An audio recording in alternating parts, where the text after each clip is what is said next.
雙脈衝干預減少打鼾。根據用戶情況，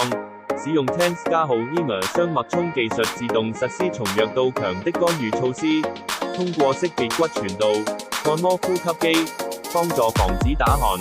以恢復肌肉張力和順暢的呼吸通道，讓你在睡眠中不自覺地停止或減少打鼾。AI 智能感應，防打呼嚕，好睡眠，好精神。